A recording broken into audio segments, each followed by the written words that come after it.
Hi mga kakla, ayan at nandito na naman tayo. Grabe mga kakla, ngayon na lang ulit ako nakapag-vlog. Kasi mga kakla, ilang araw din masakit yung caps ko. Sana all may caps. Hindi nyo alam kung ano yung caps, no? Siyempre wala kayo nun mga kakla. Yung caps nyo mga kakla sumisipol. Sana all sumisipol. Yan mga kakla, magluluto nga pala tayo ng sisig. Yung mabilisang sisig lang, ba diba?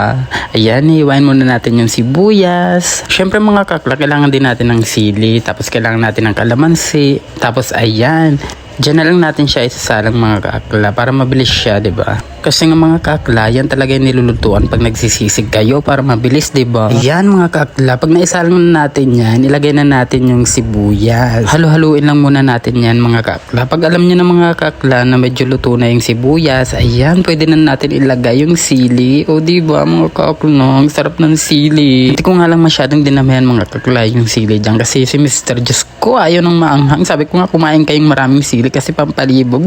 Sana pampalibog. Char lang mga kakla. Tapos ayan mga kakla, ilalagay na natin ang ating sisig. O di ba mga kakla, yung sisig muna sa lata.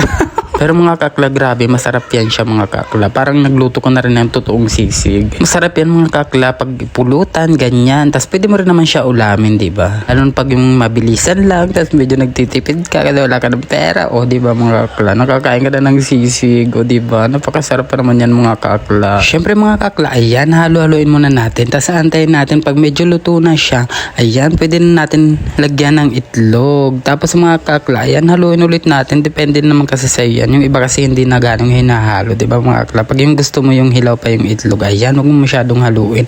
Ayan mga kakla, luto ng ating sisig. Grabe, ang sarap niyan mga kakla. Kaya mga kakla, hanggang dyan lang muna. Thank you for watching. Bye!